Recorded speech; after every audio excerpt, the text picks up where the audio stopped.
Settle down po tayo. This is a beautiful day that the Lord has made. Salamat po at tayo nariritong muli lahat. Ang sarap ng pagkain sa likod, no? That is for our anniversary month offering. Agahan nyo lamang po every Sunday. At praise God, praise God. Napakadaming nagsasakripisyo. Maaga pa po yan. Gabi nagbe-bake na yan. Naabutan niyo yung apple tart? Naubos agad. Salamat si Cindy. Next week, they will surprise us again with at isama po natin in a special prayer. Today is the birthday of our Pastor Pau. Sama natin. Dami nating ipagpapasalamat today. Bago po tayo mag-pray, na tayo ay nasa series ng Romans 12. At ang paalala nga po ni Lord sa atin therefore I urge you, brothers and sisters, in view of God's mercy, to offer your bodies as a living sacrifice. Ang ganda po nung gawain sa Antipolo kahapon, if you were able to attend yung ating Dawn Watch kahapon. Ganito rin yung sinasabi sa Psalm 24, the earth is the Lord's and everything that lives in it. Tayo daw po ay pag-aari ng tunay ng Panginoon. The Lord owns us. Kaya sa umagang ito, ang paalala po ng Panginoon, siguro katanungan, how consecrated are we to the Lord? Ganda-ganda po kahapon. Nung pauwi na ako, ninilay-nilay ako kahapon. Dumaan kasi kami kay Sister Pressy, kung naalala niyo pa po si Sister Pressy ng Coffee Corner. Pag puno-puno ang Coffee Corner, naalala ko siya. Alas 4, naghahanda na yan. Alas 5, ready na, di ba Kuya Mar? Ang kape ng Movers. A life that surrendered and consecrated to the Lord. First anniversary niya po kahapon. So we remember her also in our prayers and her children and her family. So, nawa, ganon, there's a cloud of witnesses na nakatingin sa ating mga buhay. At nawa yun ang maalala nila sa atin, our good and faithful service to the Lord. Yun nawa. So sa umagang ito, pagharian nawa tayo ng Panginoon muli ng pagsuko ng ating mga buhay sa Kanya. In humility and really a posture coming from a place of, Lord, you own me, my life is yours. So doon po tayo, yun ang ating posture sa ating pananalangin this morning. Amen? Amen. Samahan niyo lamang po ako. Aming Ama, salamat pong muli sa umagang ito, O Lord God. Tunay nga po kayo ay karapat-dapat ng aming papuri at pagsamba. Salamat, O Diyos. We belong to you. The whole earth belongs to you, O Lord. Everything in it belongs to you. Pagharian mo po ang aming mga buhay, Panginoon, O Lord. Not just specific areas of our life, but all the rooms, O Lord, in our heart. Pasukin mo, Panginoon. Pagharian mo, Panginoon. You are the King of glory. Forgive us, O Lord, if there are areas in our life na itinatangan pa din namin sa sarili naming kalakasan, Panginoon. Turuan mo kaming isuko ang mga areas na ito, O Lord God, at pagharian mong tunay, Panginoon, na kami ay baguhin ng iyong pag-ibig, baguhin, O Lord, ng iyong glory, aming Ama. Salamat po, O Diyos, na hindi mo kami sinusukuan, Panginoon, that your mercies are new every morning, O Lord God. Salamat po, Panginoon. Salamat po. Kami po ay sumasamba. We ascribe glory, majesty unto your name, O Lord. We extol your name, O Lord God. Sa umagang ito, Panginoon, puspusin mo kami ng pagsamba ng aming mga buhay. Sakupin mo ng buong buo, Panginoon, naming Ama. Salamat po. Salamat po sa aming iglesia, O Lord, sa aming spiritual family, O Lord God. Ang mga workers, Panginoon, na nagmamahal, nagpapagal, O Lord, para sa iyo, sa aming lahat. Salamat po, O Lord, kay Brother Paulo, sa kanyang kaarawan, O Lord. You know his needs, O Father. You know the frailties of his heart. You know the prayers of his heart, O Lord. Para sa kanyang mahal na si Maur, Panginoon. Para sa kanyang mga magulang. Sa kanyang sambahayan, Panginoon, aming Ama. Lalong-lalo na po para sa Harvest Point. Kita po namin ang pagtangi, ang pag-ibig ni Brother Paulo sa aming lahat, Panginoon, O Lord God. Suklian mo, Panginoon, ang blessings, ang sakripisyo ng aming pastor. Bless him, O Lord, with your great love and mercy, Panginoon. Salamat po sa mga iglesia na nagpupuri din sa iyo sa umagang ito, Panginoon. May your will be done. May your name be proclaimed, O Lord. May your glory, O Lord, live in our churches, aming Ama. Salamat po sa aming bansa, aming Ama, sa kaguluhan ng mga nangyayari sa panahon ngayon, sa pag-aaway. Aming Ama, pumagitna ka po. May we have that fear of you in this place, O God. Kahabagan mo po ang aming bansa, Panginoon, aming Ama, na lumakad ayon sa iyong katwiran, Panginoon. Tinataas din sa iyo, Panginoon, ang mga may sakit, may mga pinagdadaan ng malalim, Panginoon. May mga laban po, Panginoon, na kayo lang ang nakakaalam. In our journey, O Lord, you know the difficulties in our path. Hindi po namin alam ang pinagdadaanan ng aming mga kapatiran, Panginoon, ngunit alam mo, you are the God who sees. You are the God who hears, O Lord God. Kayo po, Panginoon, ang tumugon ng naaayon sa iyong banal, Panginoon, na purpose and will in our lives, aming Ama. Salamat po sa umagang ito, Panginoon. Ihanda ang aming mga puso na makinig sa iyo. As we just, Lord, sit at your feet, singing and dancing for joy at all the work that you have done in our lives. Salamat, Panginoon. Puspusin mo ng iyong glory ang lugar na to sa aming pag-awit, sa aming pakikinig ng iyong salita, Panginoon. Kayo lamang po ang maluwalhati. Ito po ang aming panalangin sa pangalan ni Jesus, kay Sanang Ama at ng Espiritu Santo. Ang lahat po ay magsabi ng Amen. Amen. Amen and Amen. Thank you, Lord. Amen.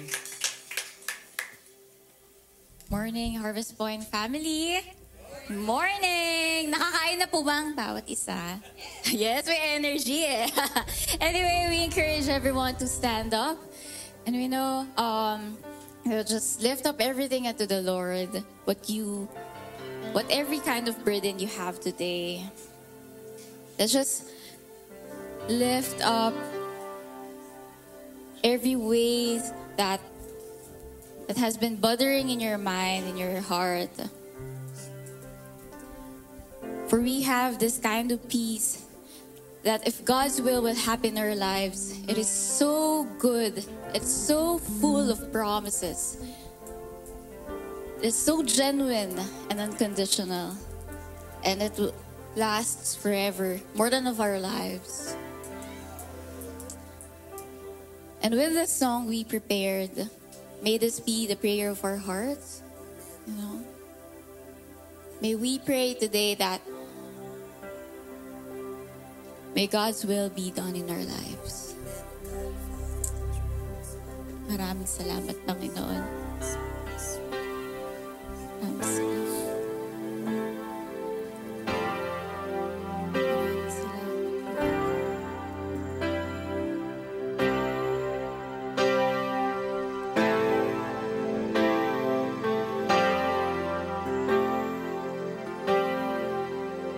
Your will be done, my God and Father, as in heaven.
yes and amen. Every one of them is true. I will trust and put my hope in you. All my life is found in you. I've got joy like a river, joy like a river in my soul. I've got joy like a river, joy like a river in my soul. Makes me whole.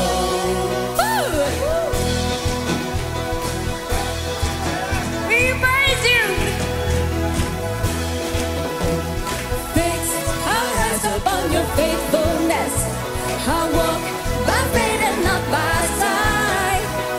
Surely goodness will follow me every moment of my life. I've got joy like a river, joy like a river in my soul. I've got joy like a river, joy like a river in my soul. Makes me whole. We sing, I've got joy like a river, joy like a river in my soul. I've got joy like a river, joy like a river in my soul.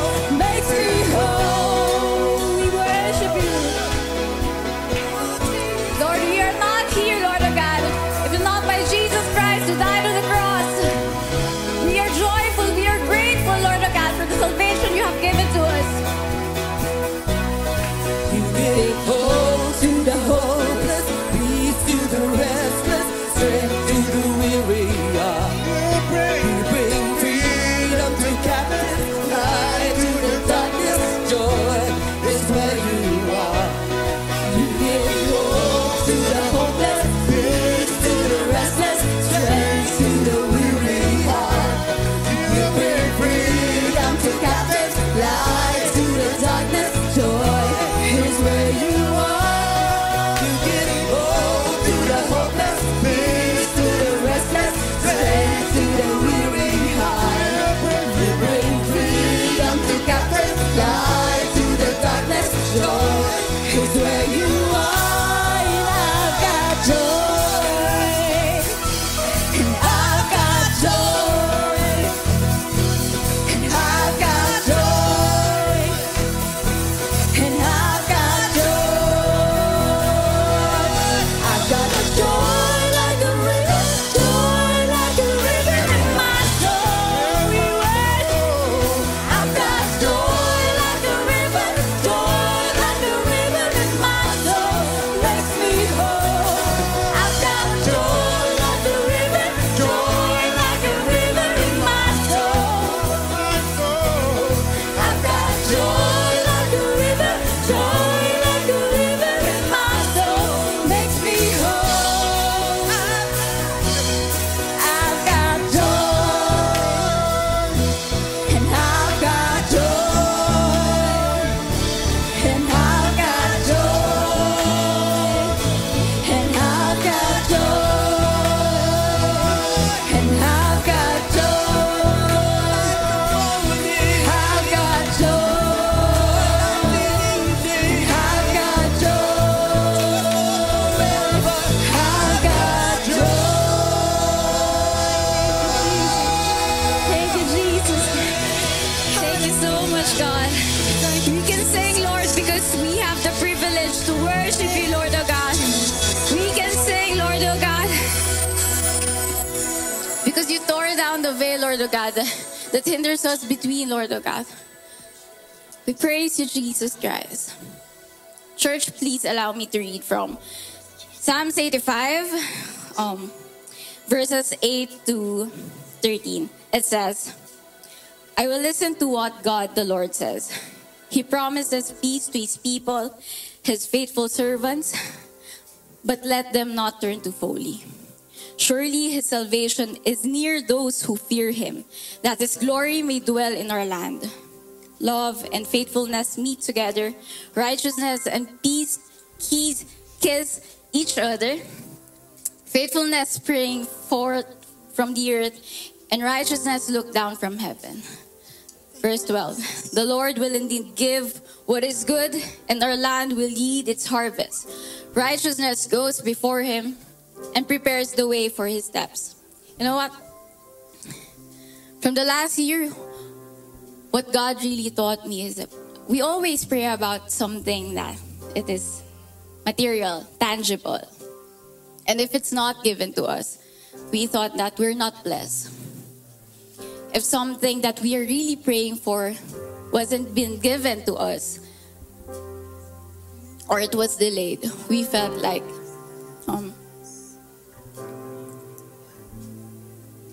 we felt like God is hiding his face from us.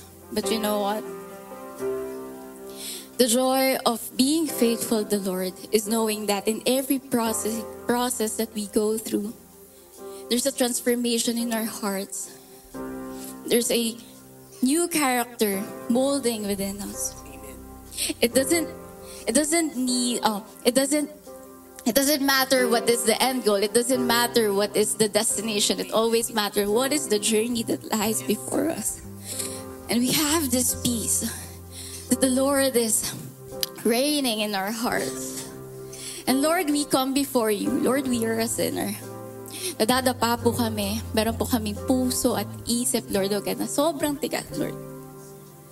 But you let Jesus Christ die on the cross. And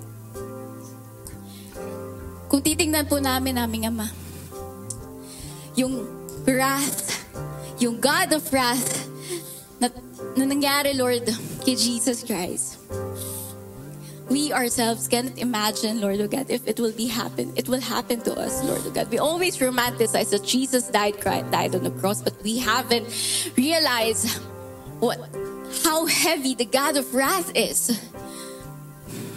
And Lord, we come before you with broken egos, with broken spirit, Lord oh God, with broken hearts. Allow us, Lord oh God, to tear down every walls that we've built, Lord. Just lift up to you everything. Because in the first place, we weren't living without you. Let us continue to worship our God.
Closer and closer, you're drawing me as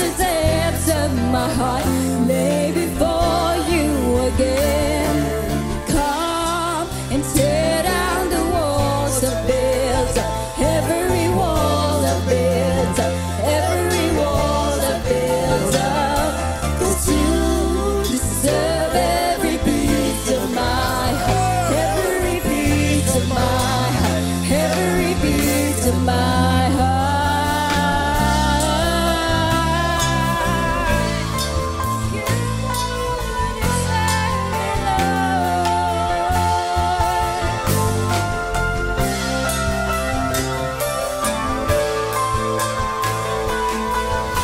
Lord, we come before you, Lord of God.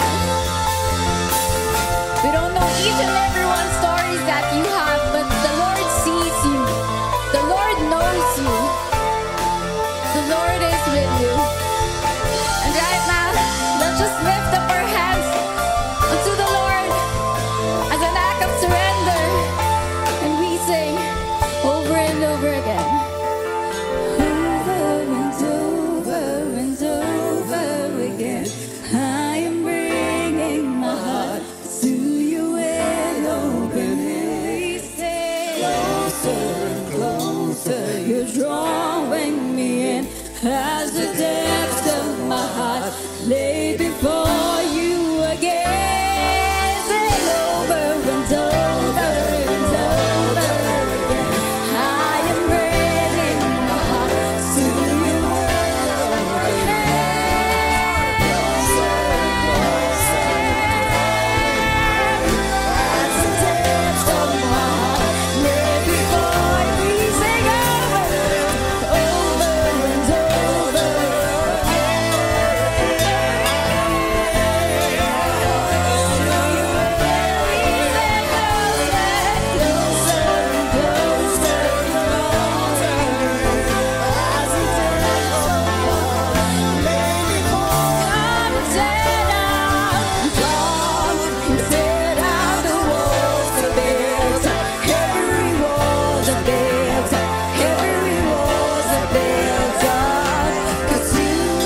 Deserve every piece of my heart, every piece of my heart, every piece of my heart. Tear down the wall, and tear down the wall, tear down the wall,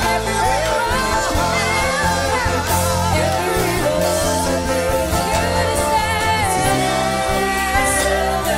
piece of my heart, every piece of my heart, every piece of my heart. We sing, come and tear down the walls of built up. Every walls of built up. Every walls of built up. 'Cause you deserve every piece of my heart. Every piece of my heart. Every piece of my heart. Come on, sing with us. Come and tear down the walls of built. Let God hear your voices. Every walls of built up. You deserve, Lord. Deserve every piece of my heart. Every piece of my heart. Come on, sing it out and say, come and tear down. Come and tear down the walls of built. Every walls of built. Every walls of built. Deserve every piece of my heart. Every piece of my heart. Sing one more time, let's say, come and tear down. Come and tear down the walls of built. Every wall of built. Every walls of built.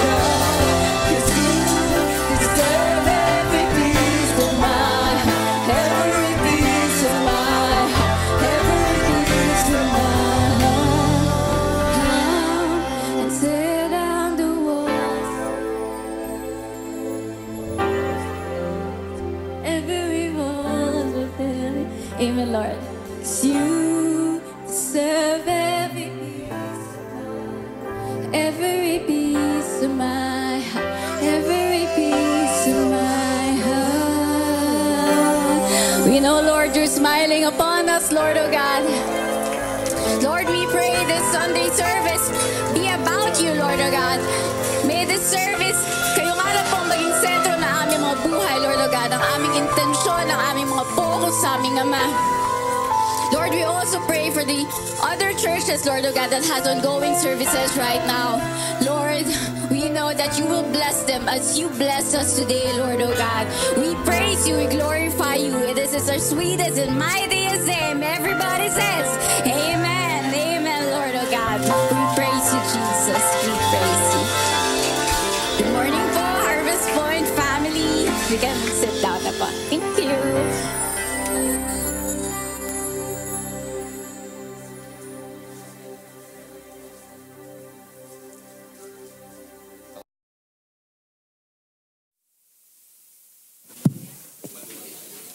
Hello. Bigla. Ha? Nahuli ba ako ng polis? Nahuli lang. Sige po, baka nagtatapos pa kayo ng prayer. Pray lang kayo dyan. Ay, thank you po. ay. Salamat sa Lord at salamat sa inyo. So thank you po for waiting. Nagkaroon po kami ng mga delay sa taas po kanina at delay sa traffic. Kasi sabi ko, tinignan ko yung preaching ko. Sakto lang yung oras eh. So may mga delays lang talaga. But the Lord's time and ways are perfect. So thank you sa pag-aantay. So I guess na-announce na po lahat ng mga announcements. Tama po ba? Yung ba in-announce nila mga petsa, pupuntahan nyo ba yan? Ay, pupuntahan natin. Yan ano po. So again, yung Feb 3, tapos na. Tapos na po yung ating prayer, anniversary prayer special. And sobrang ganda lang po talaga nung nangyari kahapon dahil kinilusan tayo ni Lord. At napakaganda ng reminder ni Lord kahapon. Nasa Facebook din naman natin doon sa wala kahapon. Sa anniversary natin, kasama natin si Lord. Kasama natin ang King of Glory. Pero... Happy birthday to you. Happy birthday to you. Happy birthday, happy birthday, happy birthday to you. One more time. Happy birthday to you. Happy birthday to you. Happy birthday, happy birthday.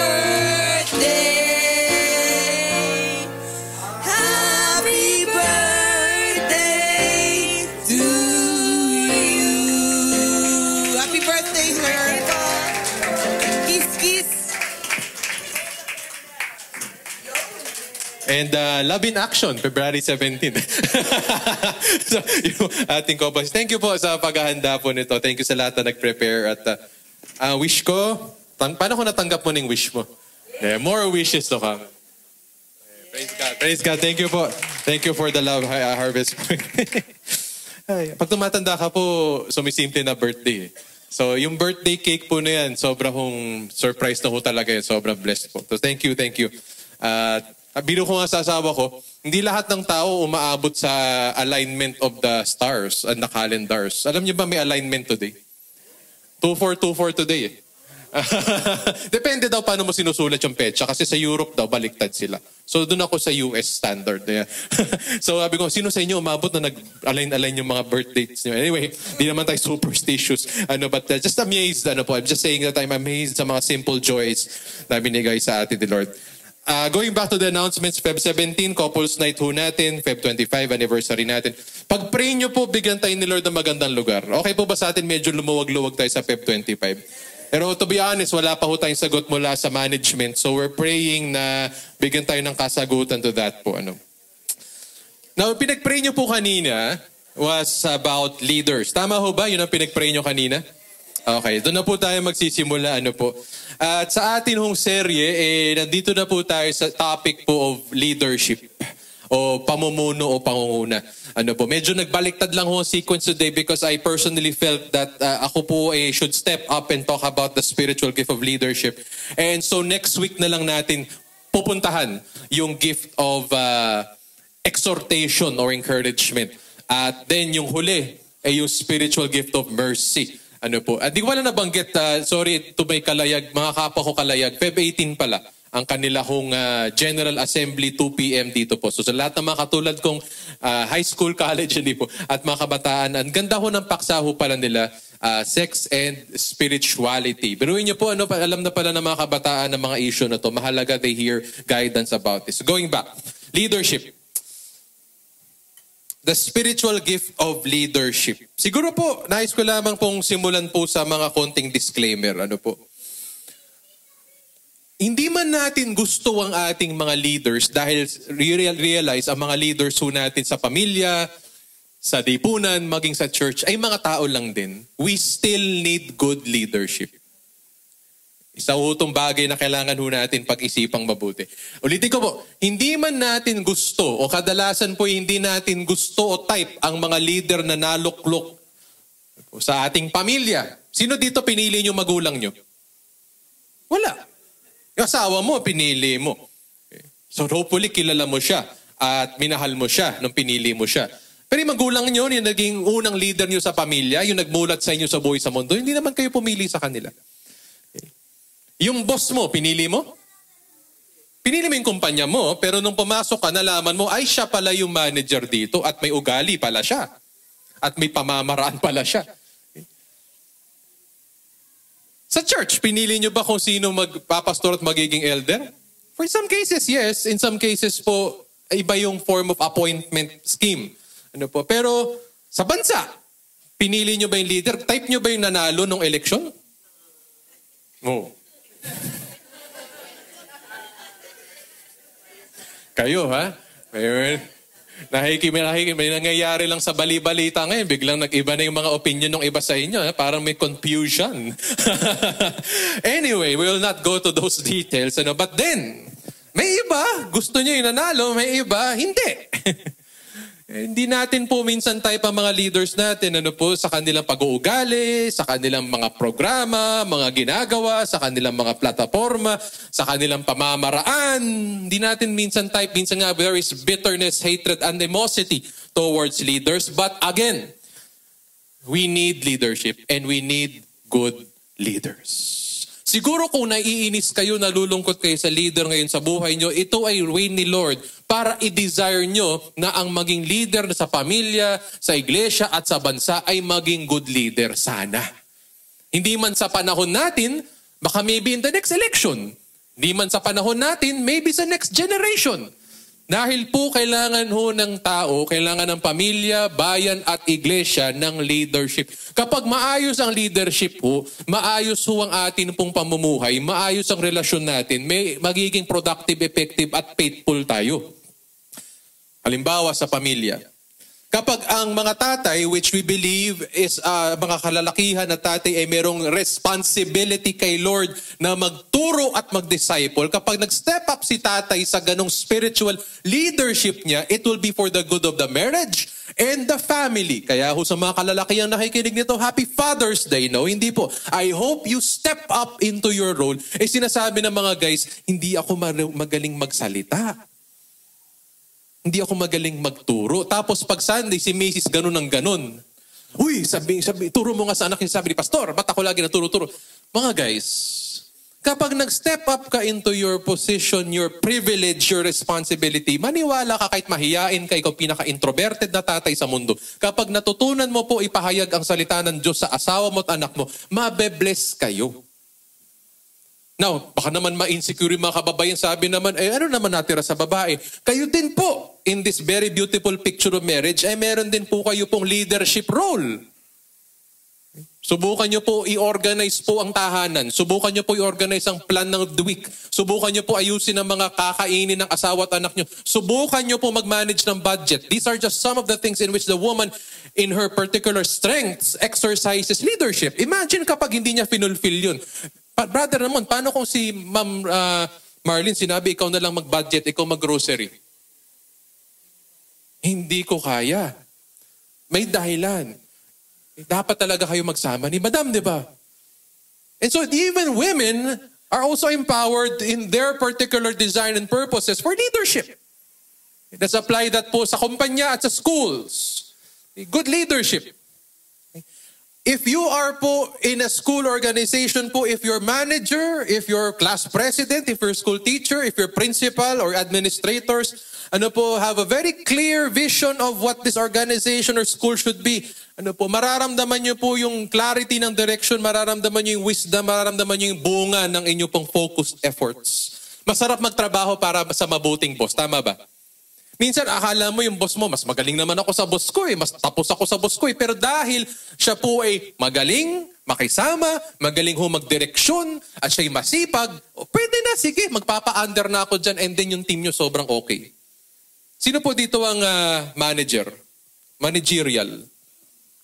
Ayan, si Madam Jen, si Ma'am Jem. Sino po dito ang rank and file? So lahat po tayo na hindi nagtaas ng kamay, business owner. CEO.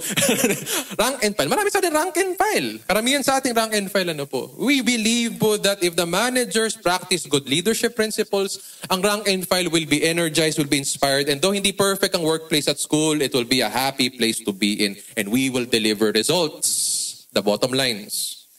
Sa church, if we have good leaders at church, starting with the pastor and the eldership, the ministry leaders, the small group leaders, buhay po at kaluluwa ho natin ang pinag-uusapan dito. Ang ating deliverable, ang ating output po ay pagbabagong buhay sa bawat pamilya at communities. Our vision statement in Harvest Point, we desire change, transformation for Jesus in families and communities. If the leadership of this church does it well, then mabe-bless ho ang mga pamilya. At ngayon, starting last year, lalo na po, bine-bless na natin ang communities natin. Praise God po. Kung sinabi ng liderato nating maghayahay na lang ho tayo dito at let's be comfortable and complacent, wala tayong mararating. Kung ang pahayag ho ng ating leaders in the Word of God ay mga baluktot at mga pansarili lamang, kawawa po tayo. But on the other hand, if we have faithful, good leaders po, the church will be alive, will be vibrant. Kahit konti po tayo, kahit may pinagdadaanan tayo, mahalaga buhay ang church ni Lord. Amen po ba? At ngayon nga, 9th year pa natin, praise God. Di ba kayo natutuwa na buhay po ang church? Pwede ba nating palakpakan ng Lord ng Harvest Work? Dahil din po yan in part sa mga leaders niyang nilagay niya rito. Now, you might be saying, si Pastor, tinataas yung bangko niya. No, I am referring to leaders from the past, whether you like them or not, pastors of the past, pastors and leaders of the present, and pastors and leaders of the future. Iba sa inyo, baka pine-prepare na ni Lord maging future leaders in this church. You are part and parcel of the story of Harvest Point. If you are a good and faithful leader, this church will continue to be alive and faithful and happy and vibrant for the many, many years. Sino dito gusto makita pa buhay Harvest Point 10 years from now? 20 years from now? 30 years from now? Baka wala na po kami nun. And so it is upon us to pray, to work for, na magkaroon po ng susunod na henerasyon ng mga good leaders. Leadership is important. So let's talk about leadership. Why lead? Okay po. Dumunat po tayo sa general principle of leadership. Bakit ba dapat mamuno?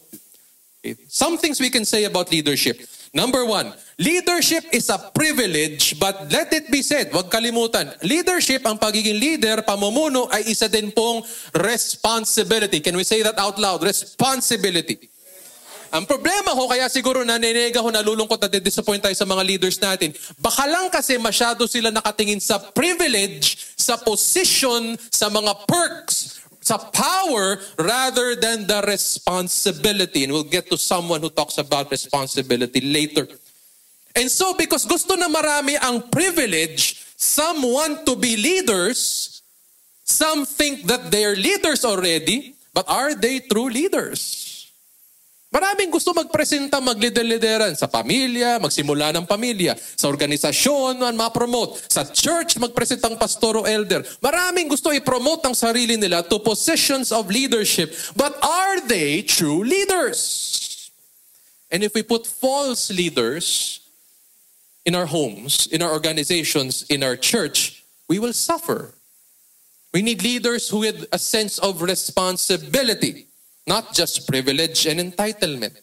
Some leaders lead based on privilege but neglect responsibility. And so ang akin pong simpleng disclaimer, we need good leaders. Can you say that out loud? We need good leaders because leadership, though we don't like leaders from time to time, we believe the principle of leadership is good for all groups of people.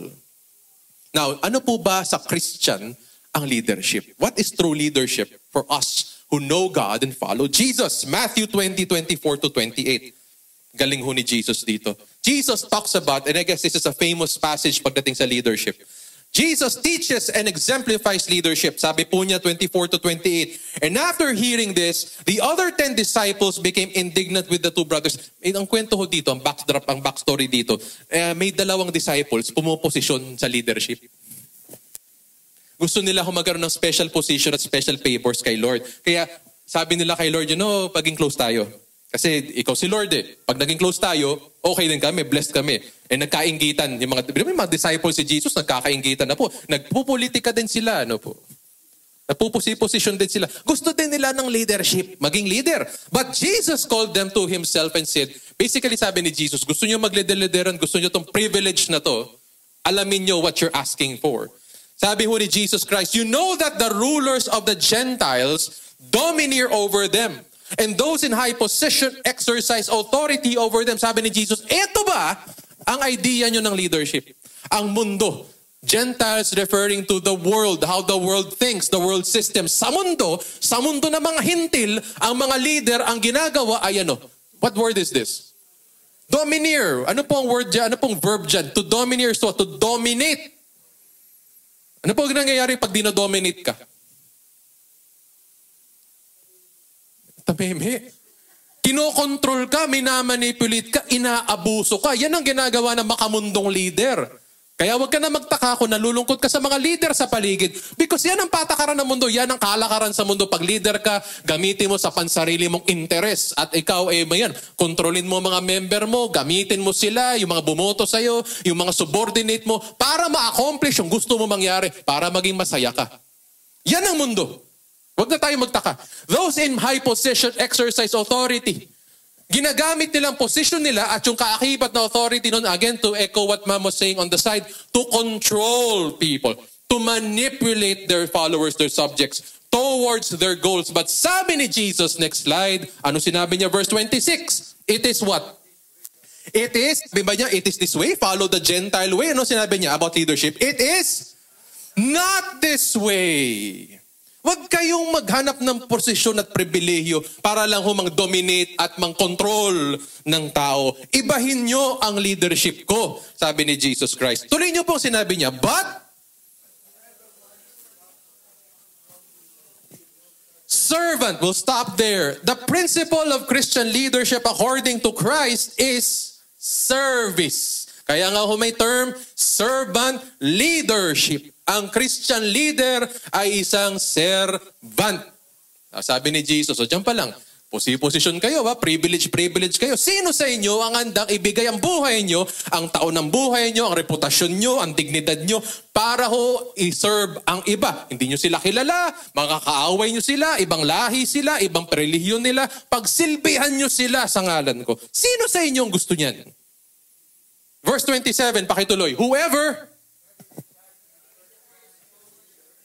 Alright, slave, a position po of great debasing humility. It's a position of sacrifice. You will sacrifice your position. You will sacrifice your rights. You will sacrifice your dignity. You will sacrifice the years of your life. You will sacrifice being right. You will sacrifice for the sake of these people.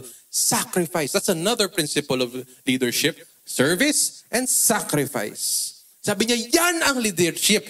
Yan ang gustuhin nyo. At ito pinakamaganda. Ano kasunod? Just as the Son of Man, ganyan ako, sabi ni Jesus. Pumunta ako dito, hindi para mag-Diyos-Diyosan, pero ako ang anak ng Diyos. Pumunta ako dito para, anong dalawang letter S? Mag-serve. At para i-serve kayo, magsakripisyo. Ibibigay ko ang buhay ko, ang aking hininga. My physical human body on the cross as what? Ito nalilimutan about leadership. Ransom for many.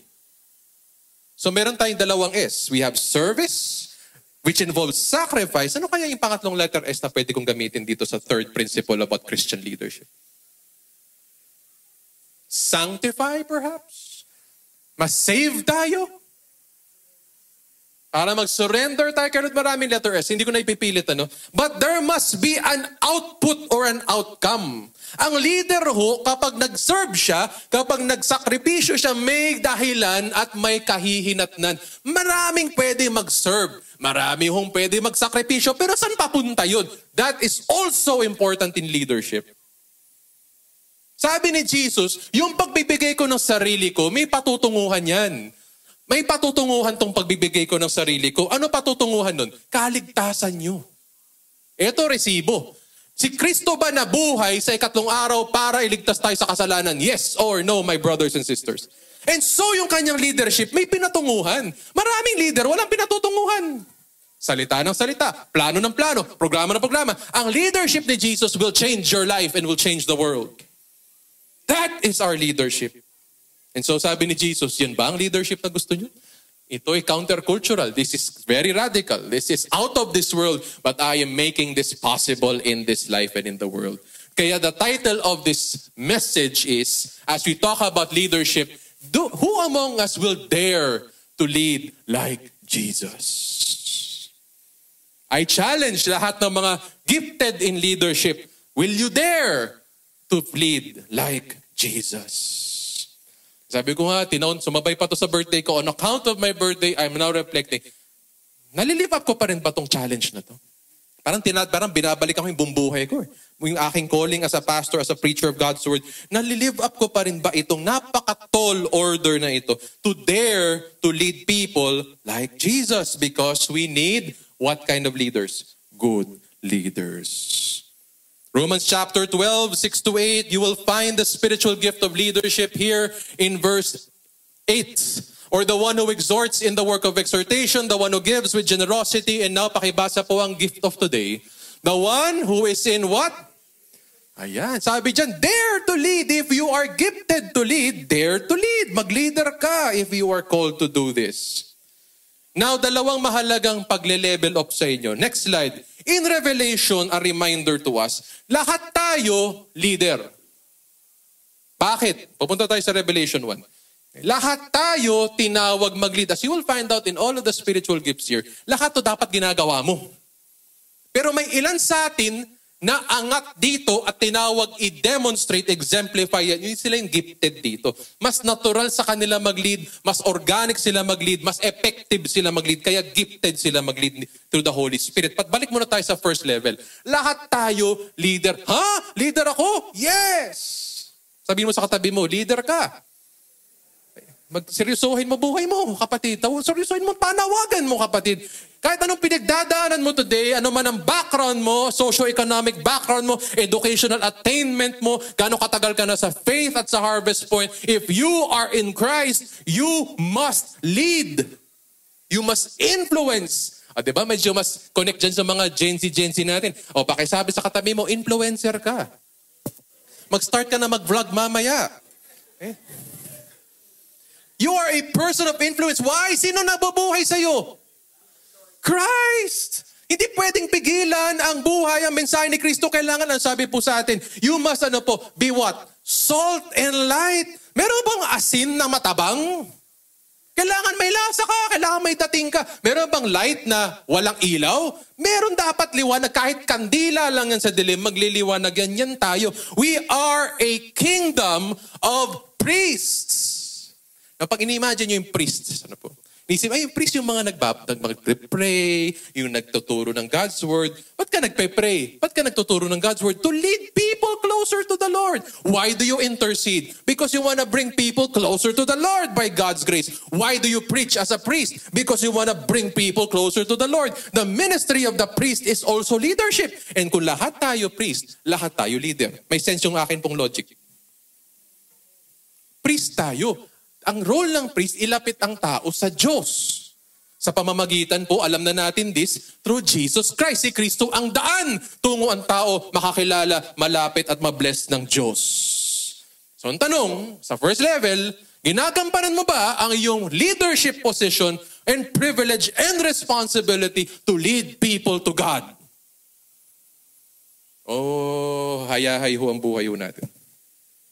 Lahat tayo po may panawagan mag-lead. Hindi to pang pastor lang. Hindi to pang elder lang. Ito ay sa lahat ng mga tinawag ni Lord maging priest. So tanong, sino mga taong nililid mo today? Saan mo sila nililid? Sa Harvest Point, wag lang. I-lead mo sila sa kay Lord. Pero, second level, next slide, merong mga taong gifted in leadership na tinalaga sa church. Ulitin ko po yan. Doon lahat tayo ay priesthood. May ilan sa atin na gifted sa leadership na inangat to positions and responsibilities of leadership. Nakikita natin sa early church para mas i-organisa at para mas maging epektibo ang kanilang ministry witness, naglagay ho sila ng leaders within the church. Now, inisip nyo, hindi naman ako to eh. Hindi naman ako spiritually gifted sa leadership. Ilan lang pala to eh.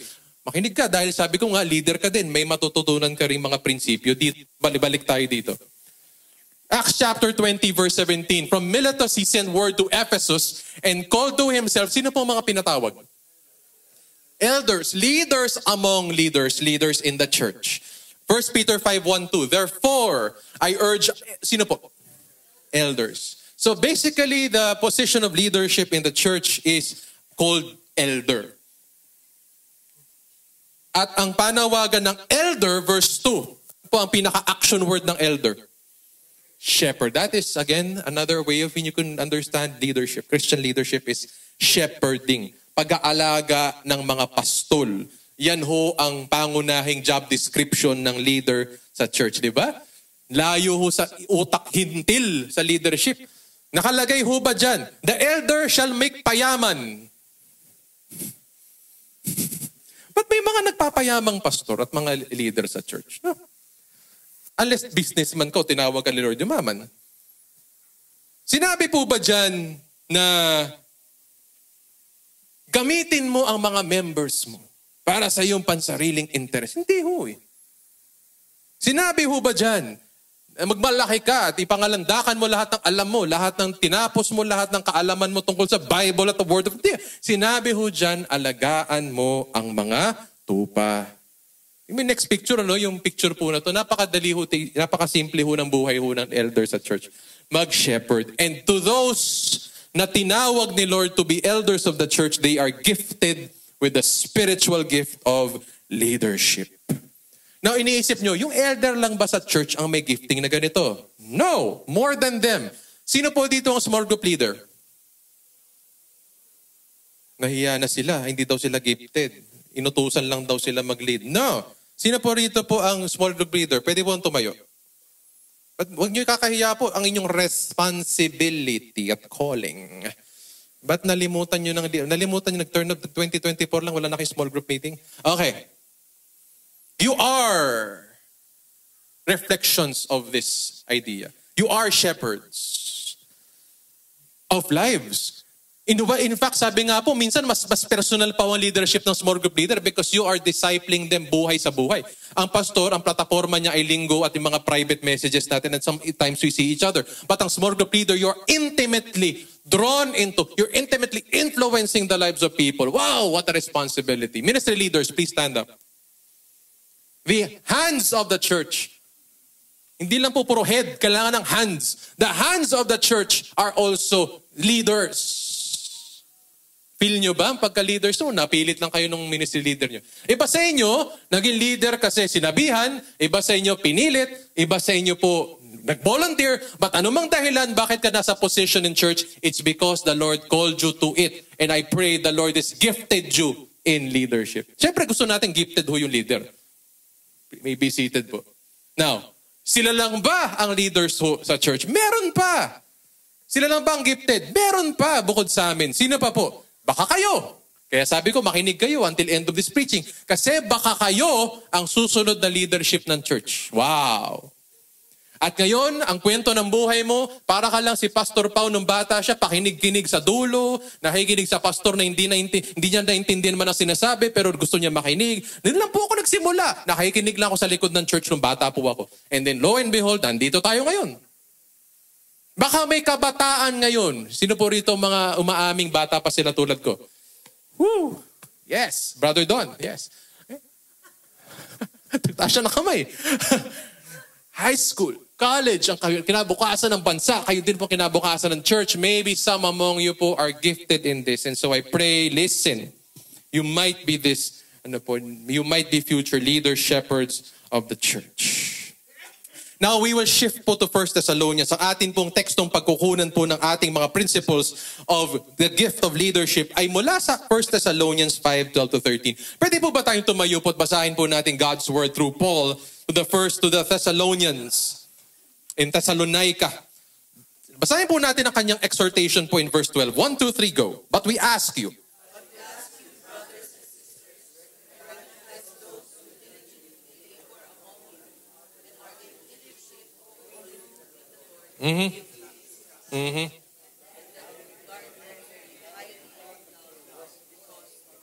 God's word, mapuna ho tayo. Maraming salamat.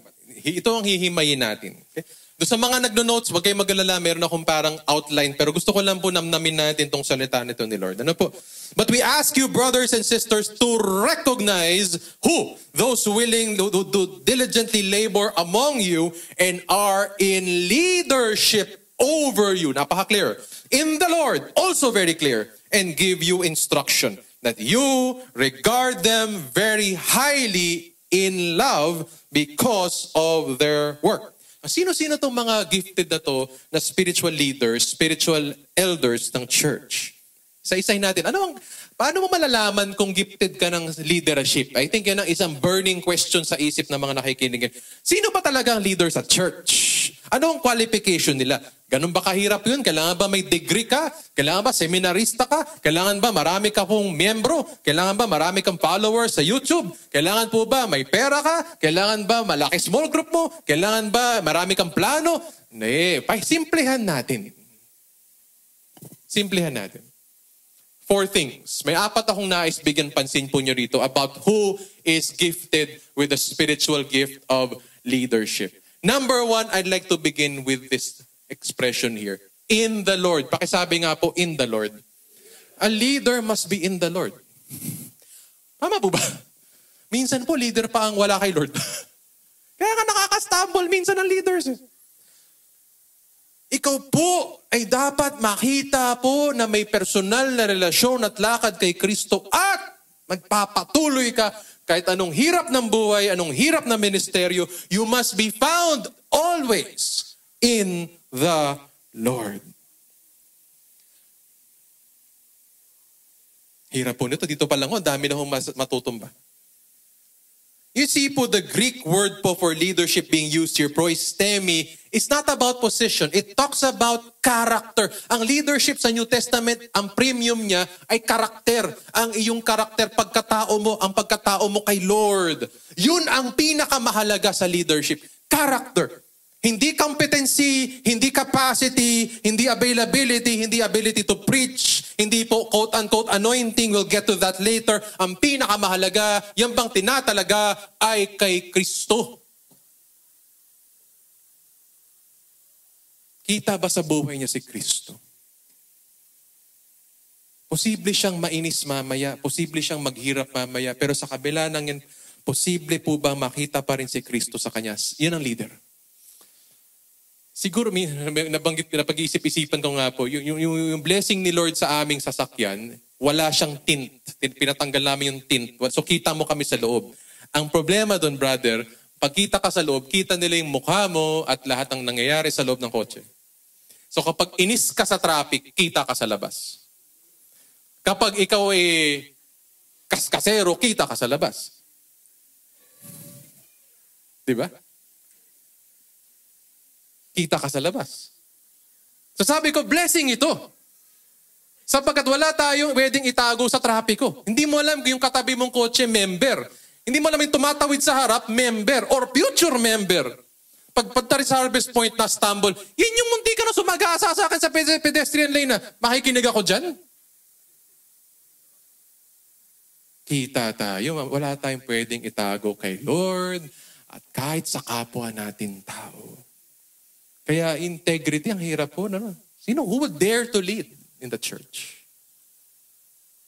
Kailangan makita, hindi lang ikaw, si Kristo. In season and out of season. Yun ang mahirap, yung out of season. Kapag inis ka, pag pagod ka, kapag malungkot ka, kapag naghihirap ka, pwede ka naman magalit eh. Pero ikaw po ba'y mapagpatawad para makita si Kristo? Pwede ka naman maghirap eh, pero faithful ka pa rin ba sa prayer mo kay Kristo? Pwede ka naman magkasala, pero una mo bang iiyakan ay si Kristo? At magbabago ka ba? Hindi ko sinasabing maging perfecto tayo para maging leader. Again, you are in Christ. So magbigay po ako ng halimbawa po dito. Okay? Gaano kaseryoso po itong idea po na ito? Sister Sita, pwede ko po ba kayong yayain po at tumayo po kayo sa harapan? I will step aside and I would like for you to be behind the pulpit and in front of the community of Christ. Ayan. Tignan niyo po si Ma'am Sita. Look to her. Sabi si Pastor, wag daw tumingin sa tao. Ngayon, tumingin kayo sa tao.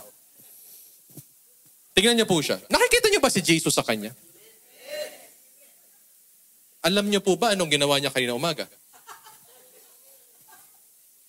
Alam niyo ba ang mga sikreto niya? Alam niyo ba kung paano siya magluto ng lechon? Alam niyo sino binoto niya last election?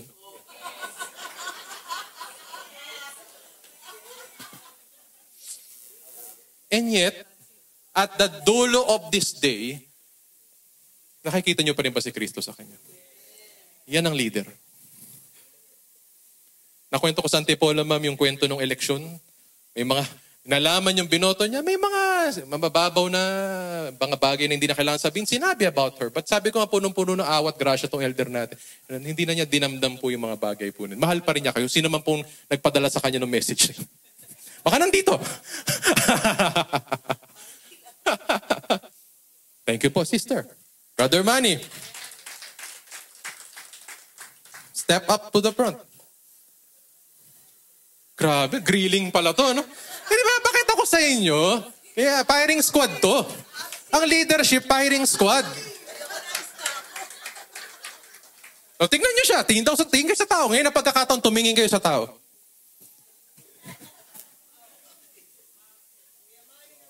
Alam nyo ba kung paano magalit to?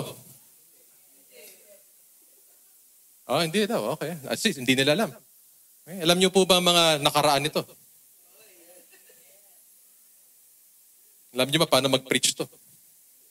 Pero, leader niyo pa rin ba to? Dahil po ba gwapo siya? O dahil po gwapo si Lord? Hindi, dahil po kay Lord. No? Thank you, sir. God bless you. Sino pa nandito? Sino pa elder nandito? Nagkamaling pumunta dito. Sister Senny, halika po. Halika po. Pakita ko lang po sa inyo, dare to lead talaga. So what dare gawin itong mga bagay na to? Na hindi to pang lahat, but praise God sa mga tinawag nila to. Sige po, tumingin kayo sa tao ngayon. Lagot kayo sa asawa pag nang-bash kayo. Tignan niyo po siya. Tignan niyo ang buhay niya. Tignan niyo pagkatao. Pag sabihin, tignan niyo yung pagkatao niya. Tignan niyo po yung mga social media posts niya, yung mga pinopost ng halaman, at mga tanim, yung mga ginagawa ng pamilya niya. Nakikita niyo ba si Lord sa kanya? Kahit hindi niyo gusto yung tinanim niya. Gusto niyo basil, tinanim niya lemongrass. Paano kung kinat kayo sa traffic ng anak niya? Basta stumble kayo, yun ang matin sa Harvest Point kasi kinat kayo ng isang anak niya. Nagmamadali, umahabol sa trabaho kasi madelate. But at the end of the day, sa naman po ang mangyari sa pamilya niya o sa kanya, kita niyo pa rin ba si Lord sa kanya? Praise God. Thank you, Ma'am Sen. Meron pa ho ba nagkamali pumunta rito na LD? Antipolo kasi, isa lang eh. Okay. Si Brother Rudy. Okay, alam niya yung misis yung nagsasabi. Bakit yung misis? Yung misis happy. Paano ito po? Nakasmile pa. Nasaan po si kapatid? Fulfilling who is responsibilities. Ano? To be found in Christ. That's the first. Ano pala tayo sa umpisa? Pangalawa, balikan natin ang gusto. Recognize them who labor as leaders. Kilalanin sila. This is a question of anointing. Ang Christian leader po has what you call spiritual anointing. Ang hirap imagine ng anointing po, pero ang anointing siguro, sabihin na lang natin po na pag tinignan yung buhay nila, para bagang kitang-kita nyo, kinilusan sila ni Lord at kitang-kita nyo nilagay sila ni Lord in leadership. The hand of God is upon them.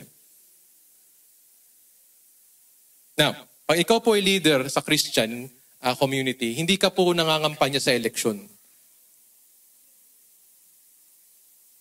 Ulitin ko po yun. Hindi ka po nangangampanya sa eleksyon because hindi mo kailangan ikampanya ang pagka-pastor mo o pagka-elder mo o pagka-leader mo. Ang nangangampanya para sa iyo ay si Lord. Kaya hindi ka dapat insecure, pressured, o nakaka-stress ang ministry, hindi mo kailangan patunayan sarili mo. Ma'am, sir. Kung pastor ka, kung leader ka, alam mo sino naglagay sa'yo. Sino hindi nagpatulog sa'yo. Sino nagpadala sa'yo sa iyong tuhod para mag-pray. Sino nagpaiyak sa'yo. Sino ho ang nag-provide sa'yo. Sino ang naglagay sa'yo dito. Alam mo ang sino nangampa. Yan ang pinagkaiba natin ho sa gobyerno. As a demokrasya. Hindi mo kailangan mangampanya maging pastor o maging elder. Si Lord ang mangangampanya para sa'yo. At kung i-bash ka man nila, sino magtataguyod at magli-lift up? Sino babawi sa'yo? Si Lord. Kasi ikaw ay Kanya. In the Lord ka at siya ang nag-anoint sa'yo dun. Masarap lang balikan lang ho yung circumstansya ng total birthday naman ang pinag-uusapan. Parang your whole life flashing before you. Ano nga po ba ang kamay ni Lord? Ba't nga po ba tayo nagkita-kita sa Harvest Point? Sarap lang ho from my point of view balikan. And then I realized talagang ho tahi-tahi ho ng Lord eh. You see, ako po was, at that time, was very comfortable po sa isang ministry, sa isang church. Mahirap man yung trabaho nun, pero po, I was very much enjoying po nun. And then sabi ni Lord, mag-seminaryo ka. Walang pangakong anything. Walang tuition fee, wala kang kahawakan ministry. Sinabi lang niya, tapos ka na sa ministry na yan, punta ka sa seminaryo, mag-aral ka, magpakumbaba ka, mag-aral ka. Yun lang yun. Walang pangako, wala akong tuition, wala akong provision. Nung time na yun, talagang by faith, aral ka. And then, matter po of weeks, I think weeks lang po yata lumipas eh. Nag-ring yung cellphone ko po. May tumawag na pastor, na kaibigan natin sa Harvest Point. Sabi, hindi mo ipag-pray. Total, sa seminaryo ka, ipag-pray mo itong church na to, na may ganitong kaganapan at itong pinagdaraanan. Maya-maya ho, nandun na po kami sa Masinag, sa isang Chinese restaurant, na kulay dilaw. Tama ba? Hindi. Ako naman ang kulay nun, brown yata. At pinag-uusapan na po namin kayo. Now, hindi niyo po ako kilala. Hindi po ako nangampanya dito. Nakakatakot nga po eh. Pagsaba ko, Exodus pa yung unang pinreach dito. Grabe rin sigurong tapang na mga elders na ito na ipagkatiwala ko ang pulpito sa akin, pero sa awa ng Diyos, ilang taon na ho tayo. Siyam bilang church, ako po ka-journey niyo for 8 years. Me and my wife for the past 4 years, 5 years. Si Lord lang talaga eh.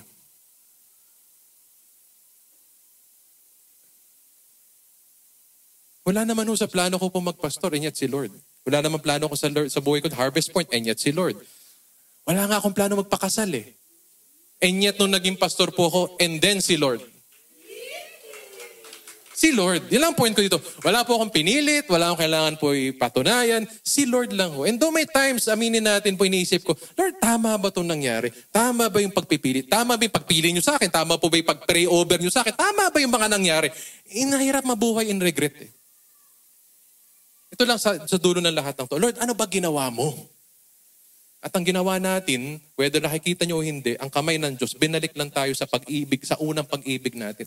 At mula nung Exodus na yun, nung nag-gospels tayo hanggang ngayon, wala tayong ibang bukang bibig sa church na to, walang ibang agenda sa church na to, kundi si Jesus Christ. At kung nagawa natin yun, pwede na ho tayo mamahinga. At not live in regret. Because alam mo, pinagtagpo-tagpo tayo ni Lord. Kayo nasa Harvest Point, ano po? Tayong nasa Harvest Point. Daman niyo po ba kung bakit tayo pinagsama-sama ni Lord? May kamay eh. Whether kahapon ka lang umattend dito, 10 taon ka nandito, nandito ka man sa pinagalingan natin, o nandito ka man sa Harvest Point these 9 years, may kamay ang Diyos eh. Kahit sa mga wala na dito, may kamay ang Diyos eh. Ang ginawa lang naman ni Lord, ang ginagawa natin bilang leader, again, ano role ng shepherd? Ilapit lang ang tao kay Lord. Bilang priest, ilapit ang tao kay Lord. Yun lang naman ang iyak natin. At kung ginagawa pa namin ang liderato ng church na yun, salamat sa prayers at sa suporta nyo. Salamat sa pagkakaisa ng church na ito. Marami yung atake sa church natin from within and from the outside. Pero for the 9 years na pandemic pa ho tayo, lumipat pa tayo ng lugar, may mga nawala pa sa ating miyembro, pero may mga dumagdag sa ating miyembro, praise be to God. Yan yung anointing. Hindi mo kailangan pilitin o planan. Walang plano-plano, walang programa-programa. Sabay ka lang ho sa pagtatalaga at pagkilos ng Diyos. So kung Christian leader ka, wag ikaw kabataan at nais mo maging leader ng ministry o ng church, wag mo pilitin, ma'am, sir. Hanapin mo, yes. Pagandaan mo, yes. Pero wag mong pipilitin mag-leader-lideran. Lala ko po nung isa sa mga unang araw ko po sa Harvest Point, sa Robinsons pa rin, may nagpresentang pastor. I believe pastor siya sa kanyang pinanggalingan. Nagpe-presentang gawin ko siyang pastor. Day 1. Hindi na, siguro sa ibang church mag-work ho yun, iba ho ang kanilang sistema. Sa sistema ho natin, we look for anointing eh. We look for the work of the Spirit eh. And so sabi ko na lang sa kanya, umupo ka muna. Makipamuhay ka muna. Totoo nga, next Sunday hindi na umattend. Kasi ano hanap mo? Ano hanap natin? Posisyon? Calling? O anointing? Ang Christian leader po, kita mo, may anointing. At ito maganda, hindi nanggagaling sa kanyang bukang bibig. Ang nagsasabing anointed siya, ibang tao. May keep ka pala of preaching? May keep ka pala of leadership? Ba't ganyan ang buhay mo? Ba't ganyan ang marriage mo? Ba't pagkasama kita na-inspire ako? Ba't pagkasama ka natutuwa ka?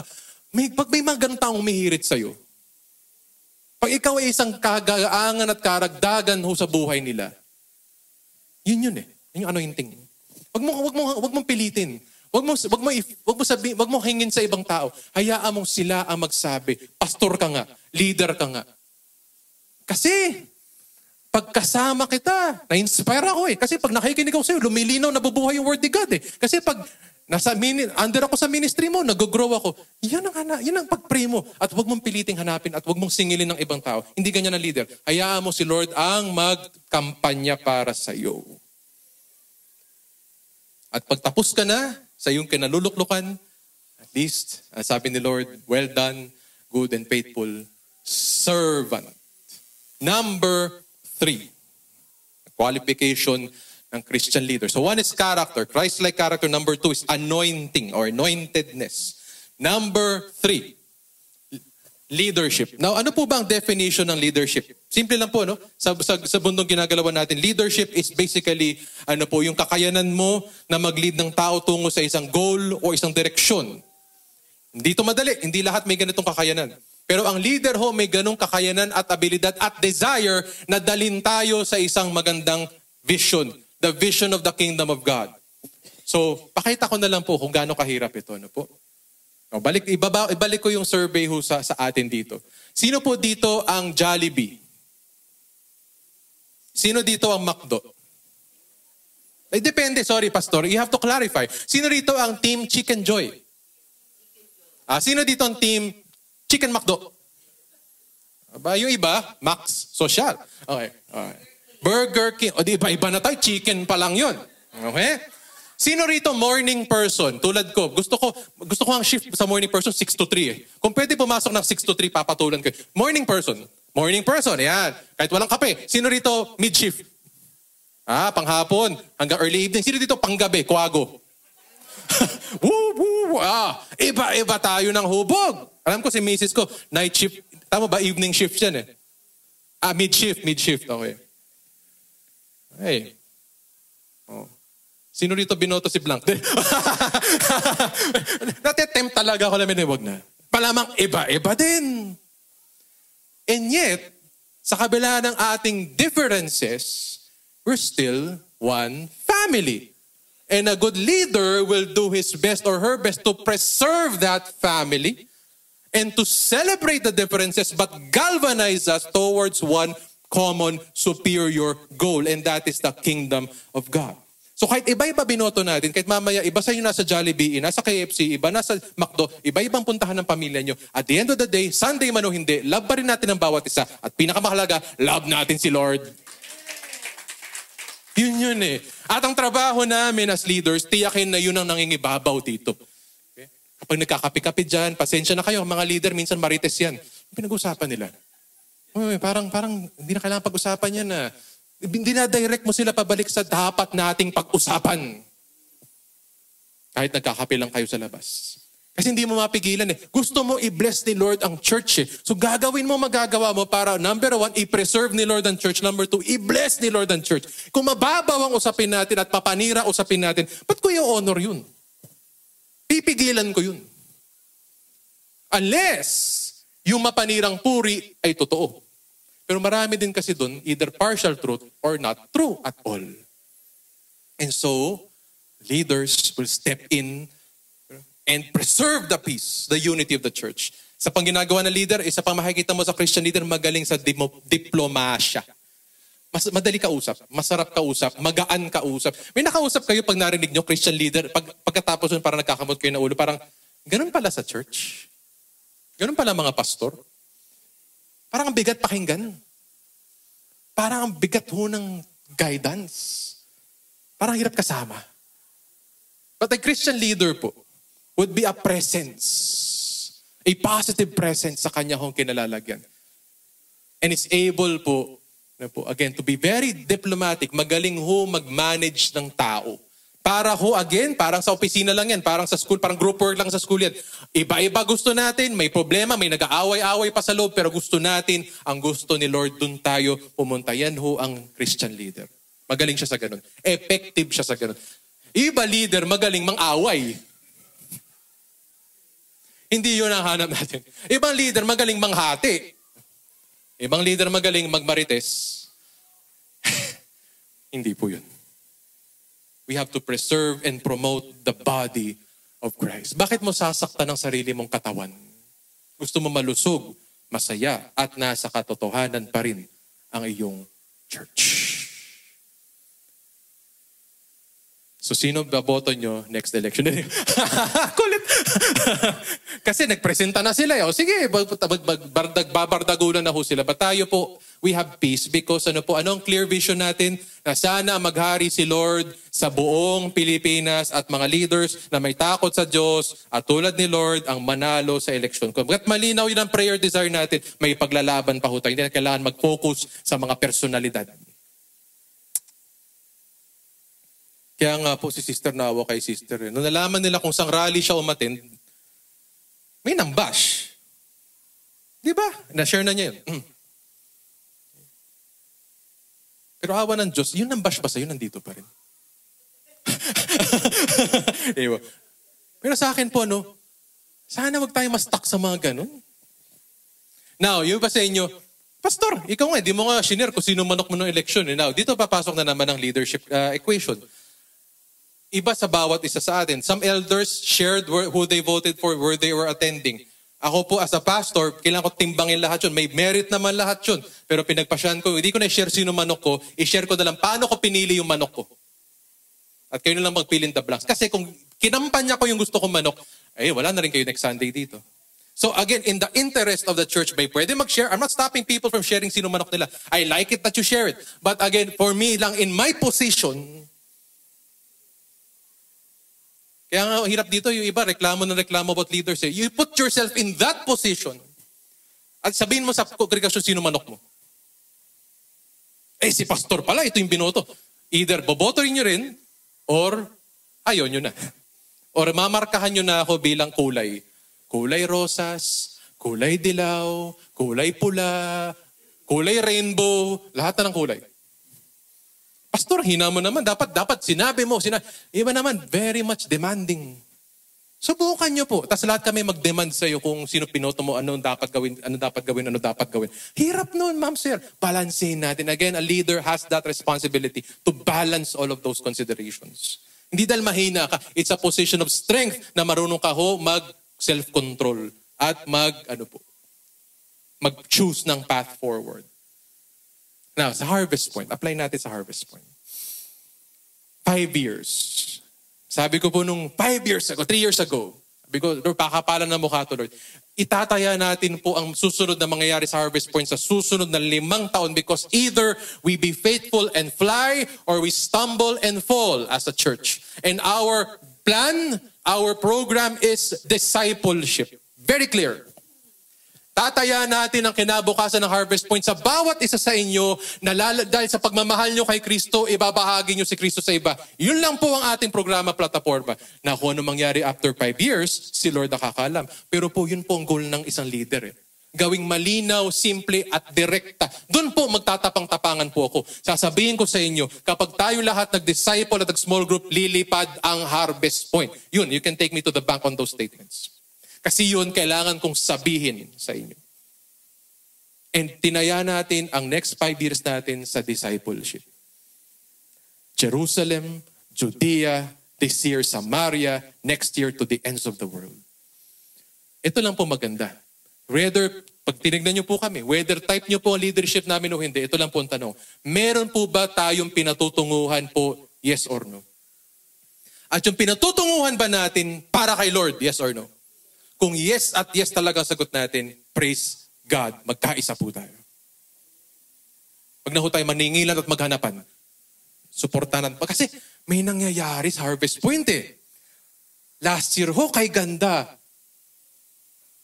Ipag-akap sa Judea. This year, subukan natin ang Samaria. May pagkilos eh. At hanggat tutuot kay Lord yung pagkilos na yun, magkaisa tayo.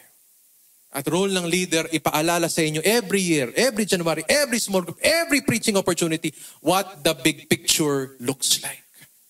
And finally, number 4, instruction. Ang leader ho, magaling mag-communicate. So halimbawa, pag narinig mo po ang isang Christian leader preaching the Word of God, sharing the mission vision of the church, dapat pagkatapos ng kanyang mahaba o maiksing pagsabi, lalong luminaw at naging buhay sa inyo ang salita ng Diyos. Kapag kayo po ay lalong na-stumble, lalong napanghinaan, o lalong bumaluktot, o hindi na ho pinipreach ang Word of God sa pulpito, false prophet, false teacher, huwag na ho kayo makinig. Call us out. Call us out. Kasi ho, panawagan ng Christian leader, instruction. Saan? Ano in-instruction namin? Ano manual namin of operation? God's Word. A Christian leader must be effective in communicating God's Word. So pakinggan niyo po yung mga preacher ho at mga leaders natin. Mas lumilinaw ba yung Word of God after nila mag-preach o lalo kayo nalalabuan? Feedback yun. Masyado po bang nakakalito? O masyado hindi ba nakaka-encourage? Nakaka-discourage? Feedback yun. Because a good Christian leader must be able to effectively but also faithfully communicate God's Word. Kaya nga Kuya James, may 4 na letter I ang Christian leader. The gifted. Inspiration, the anointing of God. Incarnation, Christ-likeness, intentionality. May malinaw siyang leadership picture, vision at goal at plan to get there. And number 4, magaling ho pinagpala sa kanyang instruction. Kung gusto niyo pong maging Christian leader, meron pa pong wala sa listahan na to, pero ito yung 4 na essentials. Meron ka ba niyan? Kung meron ka niyan, baka meron kang makings of someone spiritually gifted in leadership. Ito sa mga nakikinig, hindi naman yata para sa akin to. I'm not called dare to lead. Ma-apply mo pa rin to. Kasi again, sino dito ang leader? Sino dito ang influencer? Tayong all. This is for us. Because look at the banda inspiration. Look at the banda incarnation. Lahat tayo po are called to do that. Lahat tayo. Kailangan po itong 4 eyes na to sa atin. Now, kung gusto mo ma-develop ang gift of leadership sa'yo, meron po akong 2 sets of acronyms na iwan. Kuya James, if you are called to be someone, if you're gifted to be someone in leadership, 4 na prinsipyo, 4 na gabay. Letter C, commit yourself to a life of servant leadership. Dapat gustuhin mo mag-serve. Hindi ho, sinabihan ka lang, hindi dahil, to confirm myself as a leader, I must serve. Hindi. Gusto mo talaga maglingkod. Hindi ka ho mapigilan. Pag hindi ka nag-serve, parang kulang ang linggo mo. Pag hindi ka ho nag-small group o nag-ministry, parang kulang yung buwan mo, kulang yung taon mo pag hindi mo ginawa itong service for the Lord. Is that you? Develop that. Pray for that. Practice that. Servant leadership. Letter A, ask God. Ask yourself. Ask other people or look or pray for confirmation from other people. Ito prayer. Hingin mo po ang anointing ni Lord kung talagang leader ka. Una, ask God. Pag bumunta ka ba sa Word of God, pag bumunta ka sa life testimony mo, pag nakita mong gawa ng Diyos sa buhay-buhay mo, may pagkilos ba na ginagawa kang leader ni Lord?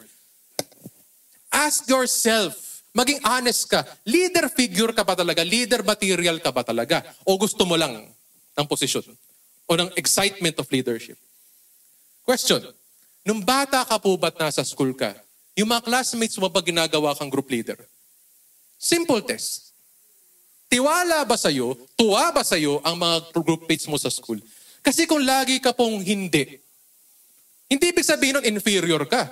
Baka ibang fit mo. Sino dito sa opisina? Kahit anong kumpanya pasukin mo, palagi na lang po yung boss mo may pinapagawang special sa'yo. O palagi na lang may complimentary na feedback from your boss. Or, yung teammates mo, palagi ka pinipaya compliment or gusto kang katrabaho. Most likely, you're a leader. Wala ka pa sa church nun, ha? Hindi ka pa Christian nun. Posible. Kasi hindi ka pwedeng hindi leader sa labas, tapos gusto mo maging leader sa church. Ulitin ko, hindi po pwede na gusto mo yung maging leader sa church, pero sa labas, hindi ka naman maasahang leader. Consistency to. Testimony natin to. So gusto mo mag-leader. Bakit sabi ng nanay mo, iniwan mong sira yung unan at yung mga punda mo kanina pagising mo? Sasabihin mo, bulag yung nanay ko. Hindi niya nakikita ang potential ko. Leader ako. Hindi mo nga maayos yung kama eh. Umaga pa lang yun. Gusto mo maging leader sa opisina, anong oras ka nag-time in? Pang ilang beses mo na mag-time in na late. And yet, gusto mo mag-leader. Look at po your integrity. Nalaman sa opisina na pwede ka palang gumawa ng magic ho sa inyong mga finances para kumita ka ng kickback. Tuwang-tuwa yung mga office mates mo. Palakaran pala sa office to. I-edit lang natin yan. Natuwa ka ba, nalungkot? Kung natuwa ka, naka-join ka sa kanilang magic sa inyong reporting, sa inyong finances at kumita ka ng kickback doon, hindi ka leader. Kasi sumasaw-saw ka sa kasalanan eh. O ikaw ba yung nalungkot at sinabi mong, kayo gumawa niyan, pero sa palagay ko, mali yan. Hindi ko gagawin yan, huwag niyo ako bigyan ng kickback. Office pa lang yun. Tapos gusto mo mag-leader sa church. Buhay ng tao, pamilya, pinag-uusapan. Gaano ka katatag sa temptation? Lalo na po sa paghihirap ng buhay. Can you lead your spouse, your children in the difficulties of life? How are your children? How are your apo? Pastor, apo ko na yun ah. Business na ng anak ko yun. Yeah. But your legacy, your influence has a way of crossing generations. They will still see something of the Lord in you even if you're the lolo or the lola. How's your family life? Can you say, walang tint sa iyong kotse, kita ka sa labas, the world seeing you, that kahit may struggles, kahit may imperfections, Jesus present? Ask yourself, manalamin ka. Leader ka ba talaga? O gusto mo lang yung excitement at posisyon ng leadership at privileges at perks ng leadership? Ask others. So sinabi ko kanina, don't ask for affirmation. When I say ask for others, pray that God will use them to confirm you, other people. Naalala ko po, isa sa mga nag-confirm ho sa akin panawagan po na magpastora, isa din pong pastor sa Antipolo. Kasi ako yung tipo nun, medyo spiritual pa, pinagpe-pray ko maging pastor, naghahanap ako ng sign. Ganun ba kayo mag-pray minsan? Naghahanap kayo ng sign? Lord, kung akin talaga to, para sa akin to, pagkatad mo ako ng sign, falling star pa yata, hinanap ko nun. Shooting star. Bigyan mo na malaking sign. Then one day, lumapit tong pastor from Antipolo. Very old, but very, very gentle-hearted, very, very wise man, pastor. You have to listen to the right people. Baka naman humingi ka ng opinion from the wrong people. Lumapit sa akin, sabi sa akin, Pao, the gifting is the calling. Noon kasi, naghahanap ako ng calling. Pero sabi niya, look at your gifting. Kung gifted ka mag-preach, most likely, mag-preach ka. Ba't ka naghahanap ng shooting star? O ng isang malaking life event? If you are called and gifted to preach, preach! And then, sabi ko nga, makes sense. And so I preached. The ministry na tinagutaguan ko since the childhood times, hinarap ko finally, and I preached. And kaya nga tayo nakita-kita ho dito. May mga tao bang ganun sa buhay mo who can speak truth to you and tell you, ito ang fit mo, hindi mo fit yan. Ito ka ngayon, mag-grow ka dyan, okay ka dito. You need those people who can speak truth to you. Kasi kung ikaw lang yun, at minsan nagpe-pray ka kay God, pero minsan po we put words into God's mouth. It's not. the anointing po. Buuin natin ang counsel natin. Letter L. Bilis ako na lamang. Ang isa pong tao po na may spiritual gift for leadership, ano pong letter L niya? Pakibasa po. Love. O, dyan na lang tayo dyan. You love people. You love people. You love God. Ang leader po, talagang makatao. Hindi kompleto linggo niya pag wala siyang kausap na small group. Pag wala siyang mini-mentor na guys. Pag wala ho siyang ministry work sa field. Hindi kompleto. Hindi siya mapalagay. Parang may missing. Hindi dahil po performance-driven siya. Let's be very clear. Kundi dahil yun kasi siya eh. Naghahanap ka paano makatulong sa tao, paano makapag-preach. May pulpito man wala, social media man wala. May gusto mo makatulong sa tao nasa labas. Gusto mo tulungan yung security guard. Gusto mo tulungan yung tao na mumulubi sa labas. Gusto mo lang tumulong sa tao. It's you. You love people. Kahit hindi mo kilala, you love them. Ang laki ng pamilya mo. May biological family ka, may spiritual family ka, but all the world is your family. You love people. You're nalolobat ka pag wala kang kausap. Ikaw ba yun? Nalolobat ka. By the way, may mga introvert na ganun. Ako po, I think introvert ako. Pero masaya ako pag may kausap ako. Kung ikaw yun, keep loving people. Letter L, keep learning. Ang tao po na gifted sa leadership, humble at willing matuto. Willing magsabing nagkamali siya. Willing matuto. Willing kahit may edad na po siya at arrived na po siya sa ministry, quote-unquote. Willing ho gumawa ng mga bagong things for the Lord. They keep learning. Final, CALL. Ano response ng church? Sige po. We'll skip that, sir. Isa pang acronym natin. Yan. First Thessalonians will tell us, paano naman tutugon ng church sa mga tao pong spiritually gifted in leadership? First letter C. Commit din. Commit to submit to leaders. Good leaders. Godly leaders. Kung alam naman po natin, siya talaga ang pastor, siya talagang elder, siya ang small group leader, kahit mas matalino ka sa kanya, mas marami ka experience sa kanya, but you know this is the Lord's leader appointed here, ano po, submit to their teaching, submit to their counsel, submit to their presence, submit to their love, submit para ho makita natin ang effectivity ng leadership nila. Kapag tayo po lagi naghahanapan ng diferensya, pagkukulang-kulang, is that commitment? Is that harmony? Is that the body of Christ? Letter A, pray. Ask God in prayer to keep leaders faithful. Nahirap po ito. Kaya nga topic natin, dare to lead. Nahirap to dare to lead in the church. And so tayo po na hindi nilagay in such positions, in such privileges, let us pray for the leaders. Pilipinas man po, church man po, pamilya, let us pray for our leaders that God will keep them faithful. Letter L. Love din po. Love them. Medyo awkward to hear from me, so I will not belabor the point. Love them the way you see how you can love them. If you will love your leader, your pastor, by praying for them, do so. If you want to love your leader, your pastor, by helping them, do so. If you want to love your pastor, your leader, by talking to them, telling them when they're right, when they're wrong, affirming them, correcting them, do so. Anumang form of love you might give them, that is very much appreciated. And finally, learn from them. Learn din. Minirror ko lang po yung first CALL. Learn from your leaders. Makinig kayo sa pagtuturo nila. Kung may tama, i-apply nyo. Pag mali, labas sa kabilang tenga, pag-pray nyo. Makita nyo yung buhay nila. Pag nakita nyo po ako, na nakakunot noo at nagmamaneho sa labas, learn from me. Learn from my mistakes. Na sana pag ikaw naman ang nagmaneho, hindi mainit ang ulo mo. Learn, even from our mistakes. Alam niyo po, nabanggit ko sa worship leaders kahapon, worship team. May isang pastor ngayon na hot seat. Na hot seat siya. In a very long track record in scholastic work and in conservative Christianity. Na hot seat siya because sa kanyang counsel, sa kanyang, I think, kamag-anak na umattend ng isang trans wedding. Alistair Begg. If you wanna Google the issue.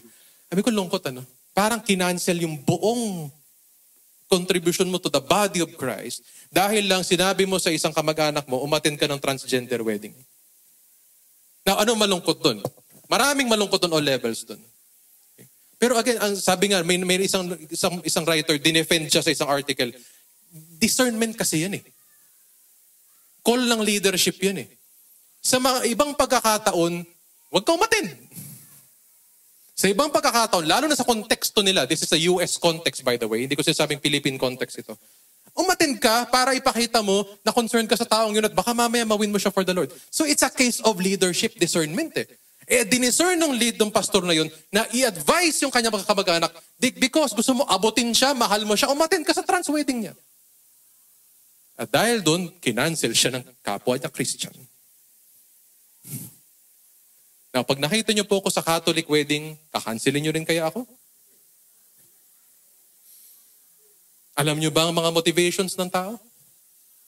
Sabi sa Word of God, man and woman lang. I know, I get, we stand on a marriage between a man and a woman, but the motivation is to win them for the Lord. At ang nakakalam nun, ikaw. Hindi alam ng guest yun, hindi alam ng bride yun, hindi alam ng groom. Ang nakakalam nun, ikaw at si Lord. So sinasabi ba ni Pastor, umattend tayo ng wedding ng mga trans? No, I'm not saying that. I'm saying is if the Lord deals you because kamag-anak mo at gusto mo i-share ang love ni Lord sa Kanya, then who's to judge you? Oh, who's to judge you? Fellow Christians. Jesus dined with sinners. Bakit tayo po allergic sa sinner? Tayo rin eh. So kung ikaw, dati kang inclined na maging babae, maging lalaki, hindi na lang pala sana ikaw pinuntahan ni Jesus sa iyong buhay nun. Now, again, clearly set the boundaries. Again, hirap maging leader, ano? Hindi ko sinasabi na isupport natin ang trans wedding. Clearly, we're saying marriage is between man and woman. No question there. That is God's design. There's wisdom there. However, yung pag-attend ng wedding nila, I leave it to your conscience and to your discernment. Bitin ang counsel ni pastor. Kailangan maging bitin kasi ang mananagutan kay Lord, hindi si pastor. Sino mananagutan kay Lord pag-attend sa wedding na yun? Ikaw. Anong dahilan mo bakit ka pumunta doon? Kung malinaw ang dahilan mo, then alam ni Lord ang puso mo. Okay po ba yun? O medyo nasa-stumble na kayo sa sinasabi ko? Kasi yun ang mundong pupuntahan natin mga kapatid. Yan ang mundong pupuntahan ng Pilipinas. Magkaka-crisis tayo sa divorce, sa gender. At kung hindi tayo malinaw sa principles ni Jesus at hindi ho kayo nilid ng mabuti ng mga pastor, either magiging malolos tayo sa kanilang mundo o magiging kaaway natin sila. And in both cases, pareho tayong talo. Talo tayo pag naging tulad tayo ng mga taong tuturuan natin. Talo tayo kapag nireject natin sila. So saan tayo? Sa side tayo ni Jesus. Yun ang winning side. Okay po. Baka kasi, ba't na napunta sa wedding? February kasi ngayon. So as I conclude po, you learn from your leaders, even their mistakes. Yung ginawa ng pastor na yun, I leave it to God. Kung bakit niya sinabi yun, masabi ko, huwag tayo madali to quick to judge and to cancel. Mayroon tayong, if ever disagree ka sa ginawa ni Alistair Begg, learn from him. Matuto ka sa ginawa niya, whether agree ka or hindi, we can all learn from each other. Amen po ba? And so, dito na po tayo magtatapos. Ang question ko, sino sa inyo ang leader? Ang totoong leader, hindi aamin din. Ang totoong leader po, we can say that, after this, I'm a leader. I will pray for you. But if not, ibang fit mo, we'll still pray for you because leader ka man o hindi, you are in the right fit. Mahalaga ka sa church. And I think panahon nga po pala ngayon to celebrate the Lord's Supper. So dadako po tayo po sa celebration of the Lord's Supper.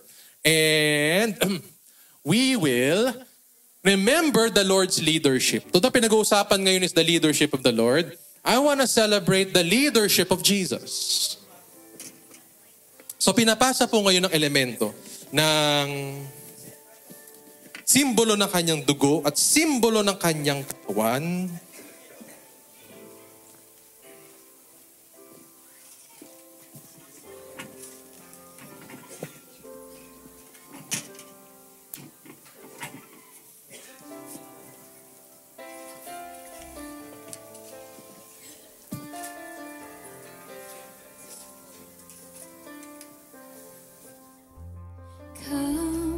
Tear down the walls I've built up.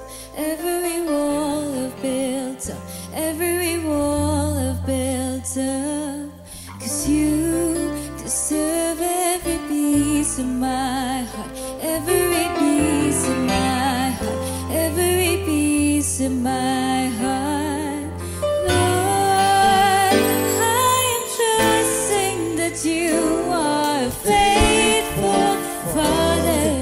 and all that you have, it is good. You're a generous giver, your love's like no other. Won't you come and break through to me over and over and over again? I am bringing my heart to you with open hands. Closer and closer, you're drawing me in as the depths of my heart lay before you again.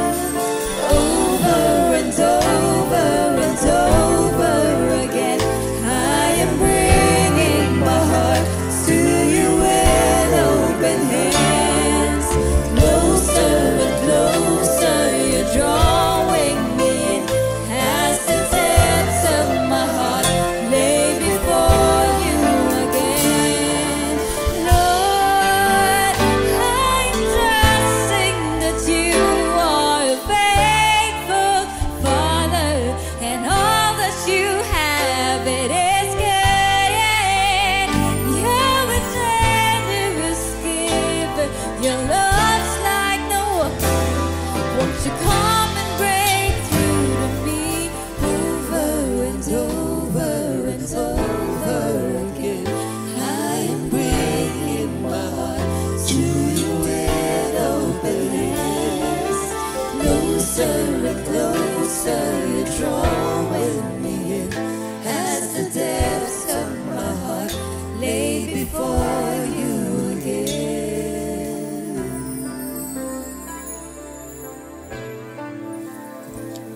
Salamat po sa worship team natin. Handa ho natin ang ating sarili sa pag-alala po ng leadership ni Jesus Christ. Servant, leader who sacrificed, paid the price, and the outcome is our salvation, our sanctification. Ihanda po natin, hawakan natin po ang tinapay, simbolo ng dugo ni Kristo Jesus. Isipin po natin, sana paniwalaan natin na sa pamamagitan ng simbolo na to, naalala natin yung katawan ni Kristo na binasag at pinako sa krus para sa ating mga kasalanan. Na dahil sa leadership ni Jesus na nagbigay, nagsakripisyo ng sariling katawan, ang ating mga katawan ay buhay. Ang ating kinabukasan ay buhay. Tayo ay may buhay na walang hanggan. Yan ang leader. I-desire natin habang hawak natin itong tinapay na to, na sa church at sa bansa, magkaroon din ng mga leaders tulad ni Jesus na magsoserve at sacrifice para sa ikabubuti ng mga tao sa paligid nila.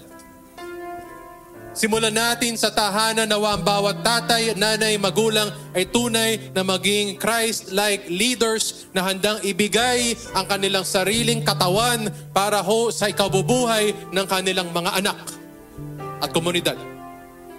Pag-pray natin ho sa atin pong bansa, ayan na naman po ang mga isyong politika ng ating bansa. Sana magkaroon kami ng mga leader sa nasyonal at sa lokal na hindi ho lamang nakatingin sa kanilang pangalan, apelido o interes, kundi tunay na nakatingin sa kapakanan ng bawat Pilipino. At para gawin yun, kahit mawalan sila, kahit mabasira ang pangalan nila, kahit mawalan sila ng milyon-milyon, kahit na po masira reputasyon nila, pero sa ngalan ng katwiran ng Diyos, nawa magkaroon tayo ng leaders na handang magsakripisyo at maglingkod. At ganoon din po sa church. Sana po lahat ng tumatayo pong leaders po dito, pag-pray po ninyo, handa ho maglingkod, handa magsakripisyo, at kayo na po ang bahala sa kahihinat na the outcome of all these sacrifices. Kung naniniwala ka po sa dugo, sa katawan ni Kristo na inalay para sa atin po kapatawaran ng kasalanan, pagsalusaluan po natin ang tinapay.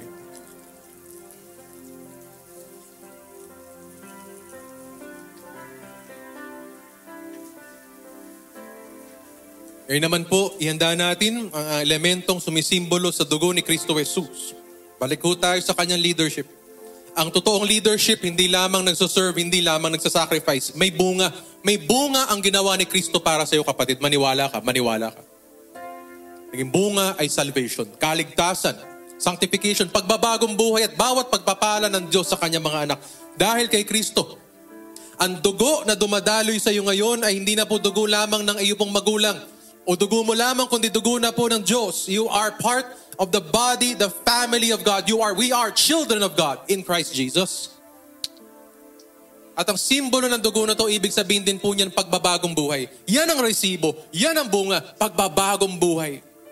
Kung kayo po ay tumanggap na kay Kristo Jesus at talagang bago at binabago na ng Diyos ang buhay nyo, bagong dugo, bagong buhay, pagsalu-saluan po natin ito. Tayo po lahat ay tumayo at magtapos, mga kapatid.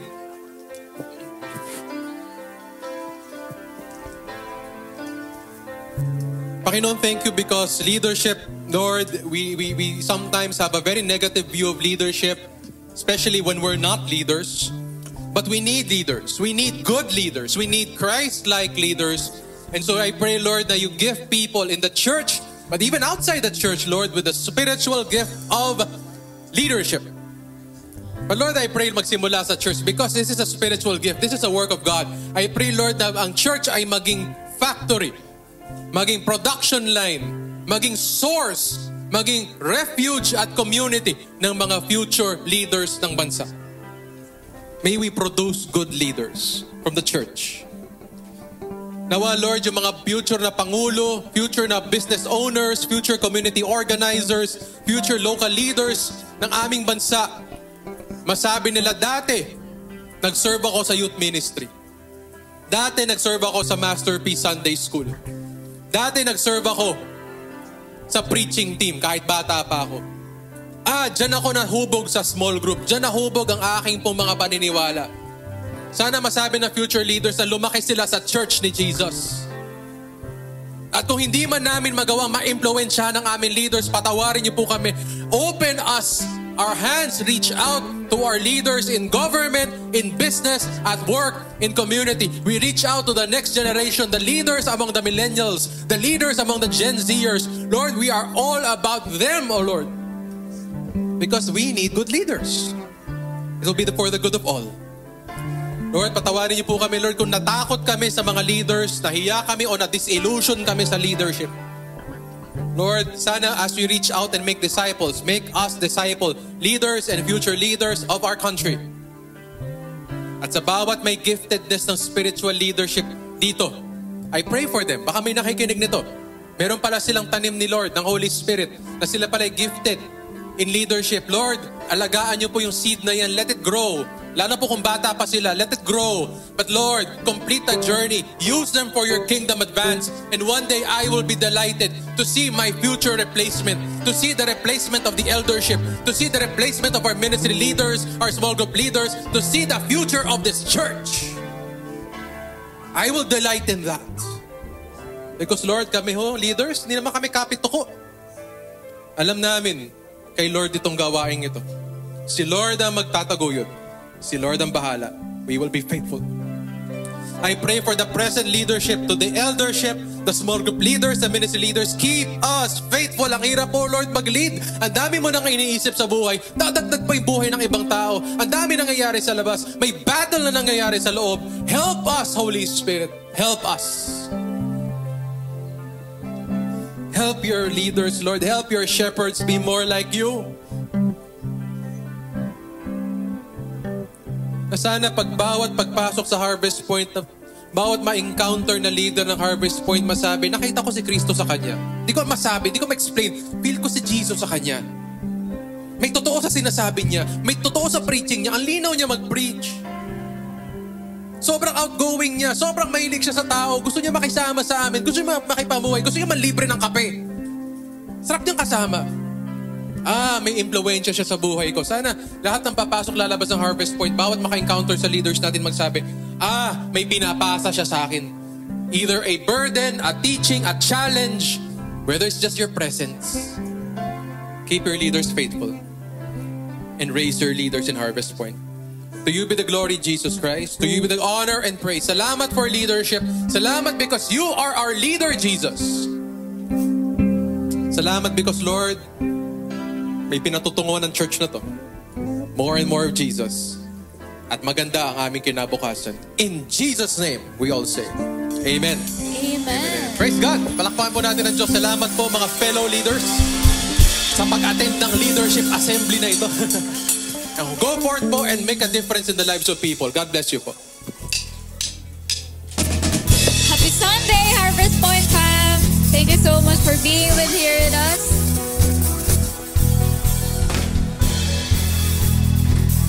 All right, here we go. Here we go. Your promises are yes and amen. Every one of them is true.